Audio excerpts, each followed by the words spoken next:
premier jour de la semaine, à la pointe de l'aurore, elles se rendirent à la tombe avec les aromates qu'elles avaient préparés. Elles trouvèrent la pierre roulée de devant le tombeau, mais étant entrées, elles ne trouvèrent pas le corps du Seigneur.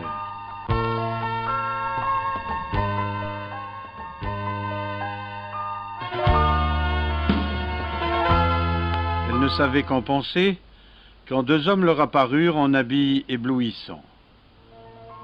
Et comme saisies d'effroi, elles tenaient leur visage incliné vers le sol, ils leur dirent « Pourquoi cherchez-vous parmi les morts celui qui est vivant?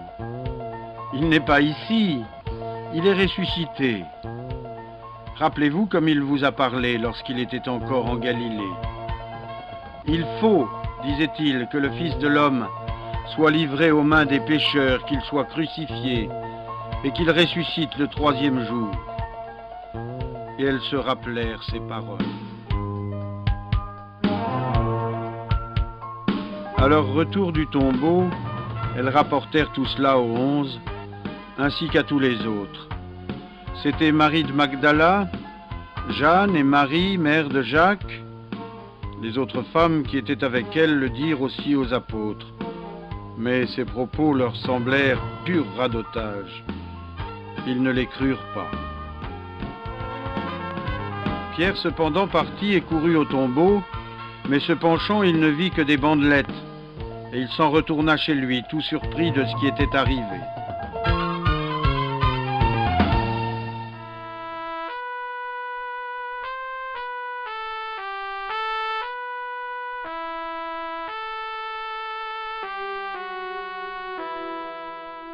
Et voici que ce même jour, deux d'entre eux faisaient route vers un village nommé Emmaüs, à 60 stades de Jérusalem, et ils s'entretenaient de tout ce qui s'était passé.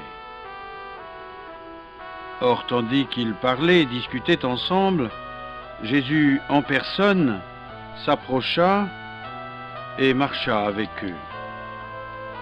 Mais leurs yeux étaient empêchés de le reconnaître. Il leur dit « Quels sont donc ces propos que vous échangiez en marchant ?» Et ils s'arrêtèrent, le visage triste.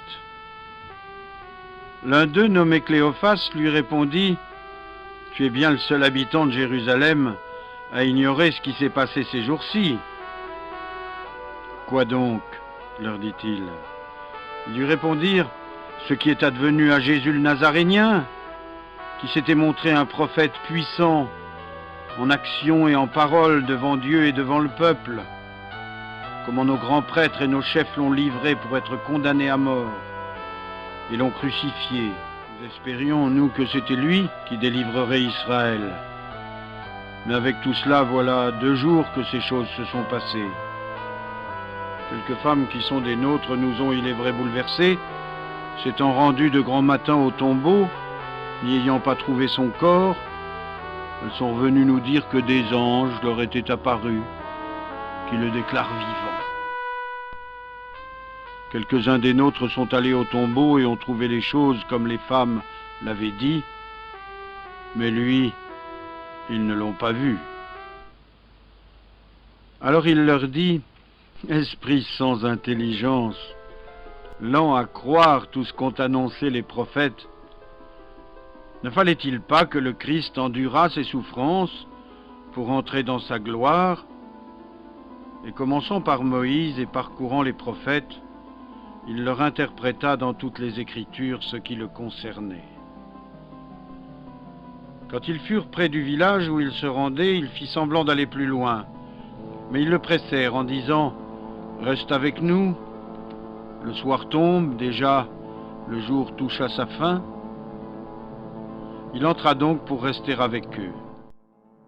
Or, une fois à table avec eux, il prit le pain, prononça la bénédiction, puis le rompit et le leur donna. Leurs yeux s'ouvrirent et ils le reconnurent.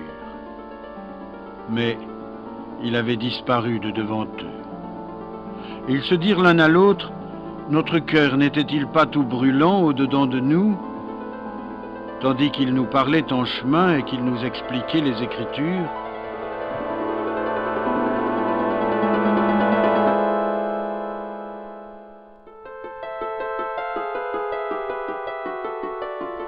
sur l'heure, ils partirent et revinrent à Jérusalem.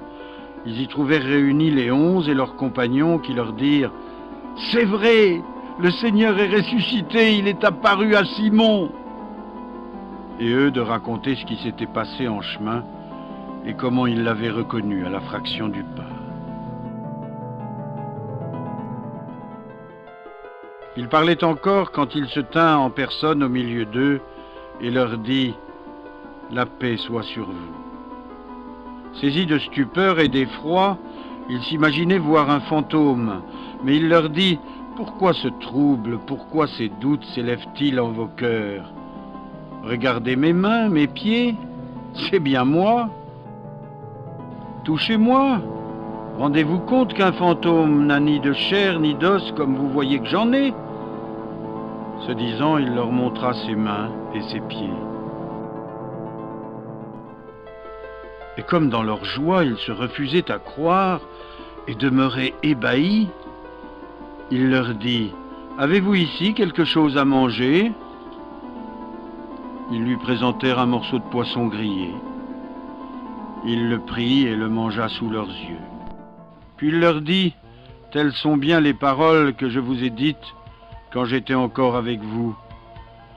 Il faut que s'accomplisse tout ce qui est écrit de moi dans la loi de Moïse, dans les prophètes et dans les psaumes. » Alors il leur ouvrit l'esprit à l'intelligence des Écritures.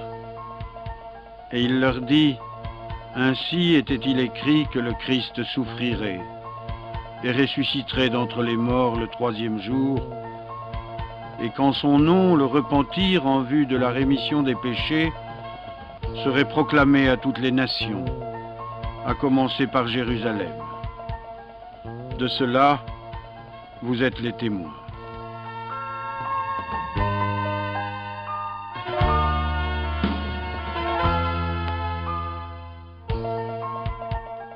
Pour moi, voici que je vais envoyer sur vous ce que mon Père a promis. Vous donc, demeurez dans la ville jusqu'à ce que vous soyez revêtus de la force d'en haut. Puis il les emmena jusque vers Béthanie, et levant les mains, il les bénit. Or, tandis qu'il les bénissait, il se sépara d'eux et fut emporté au ciel. Pour eux, s'étant prosternés devant lui, ils revinrent à Jérusalem en grande joie, et ils étaient continuellement dans le temple à louer Dieu.